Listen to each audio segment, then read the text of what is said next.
Ooh, what's a day or moment that changed your life forever?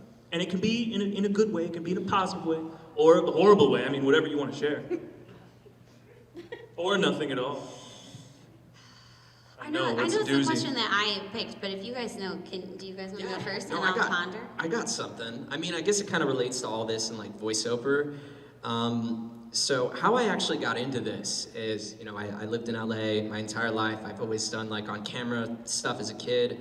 Took a bunch of acting classes. So I don't want to, I don't want people to downplay all of that I did before this, but I actually, I did a bunch of that voiceover classes. I tried out for a voice acting competition at Anime Expo in 2014, and I almost didn't even do it.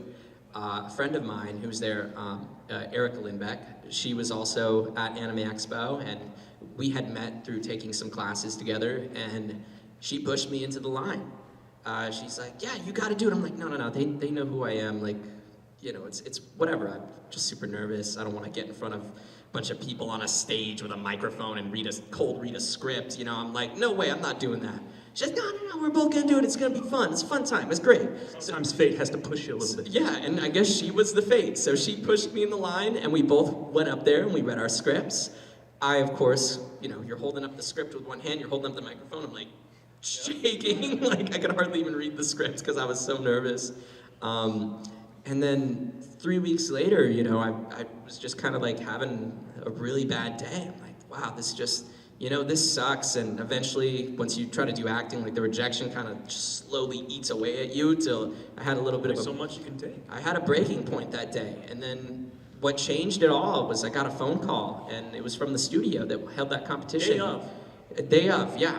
And so I was like, a mess. I'm like, I shouldn't even do this. Like, I should just, go to college and do, like, my parents really wanted me to, like, become an engineer or something. My dad is a math whiz, and, like, I don't want to do this, but, maybe I should. And I'm like, okay, it's fine. And then get a phone call from the studio, and they say, hey, congratulations, you won our competition. Is mind-blowing. So That's a good story. I think back to that moment, like, so often.